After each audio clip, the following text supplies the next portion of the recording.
And welcome back to the channel, folks. Today we will be taking a look at the old Endion School in Duluth, Minnesota. And today I will be reading from Duluth's Old Grand Architecture, 1870 to 1940.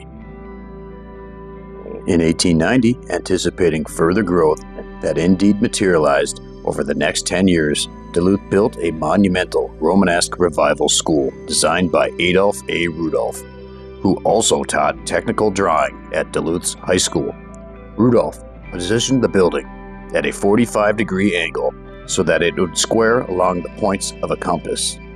It is faced with dark, red pressed brick, trimmed with contrasting sandstone, quarried in Port Wing, Wisconsin, along the Lake Superior South Shore. The building stands 2.5 stories high and originally contained 12 classrooms on the first and second floors. It opened in 1891 to students who had been crammed into the undersized Jefferson Elementary. She is described as 2 squares superimposed to form a pinwheel room arrangement with a square central hall. That stair hall was contained within the building's hexagonal tower, which also includes the building's main entrance, comprised of 3 semicircular arches set upon low polished granite columns that lead to a radiating 3-directional stairway. The tower's belfry was topped with a pointed hexagonal cap.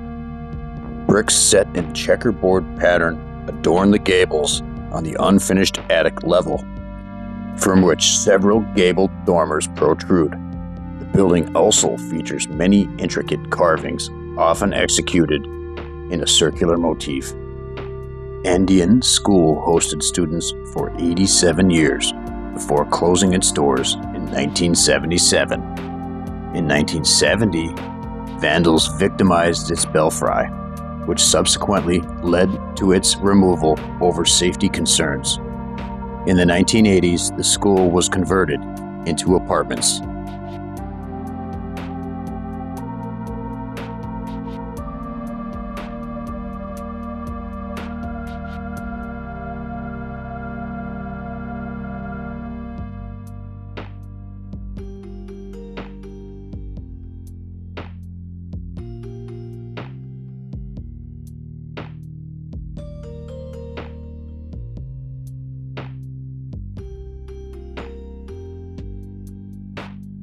So let me get this straight. In 1890, they built this school for a town of 30,000 people or less, and she was ready for students by 1891? So this castle took 15 months or less, including a winter, to build? And looking here and at some of the windows, how deep did they have to dig? And not only are they telling us that Jefferson Elementary, a giant Greco-Roman style building, was overpopulated at the time, but it wasn't even built by 1890. In fact, Jefferson Elementary wasn't even built supposedly until at the earliest 1893 or 1894, depending on the source.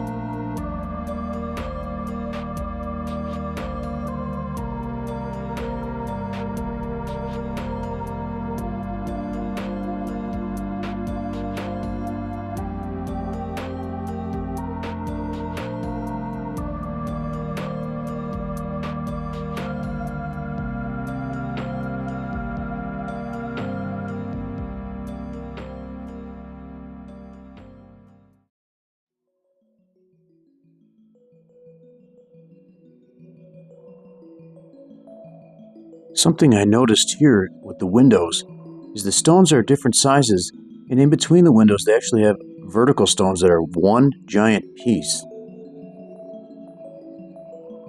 And if you notice, these bricks in between the windows are curved.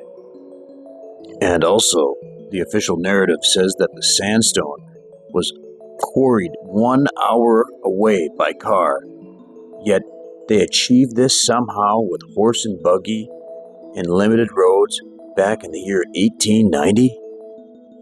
This place was obviously built with precision, every bit to even be set at a 45-degree angle, matching a compass, to do all this with horse and buggy in 1 year. I mean, give me a break. This is a cold climate.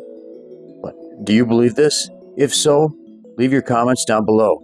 Please like, share, and subscribe. Thanks again.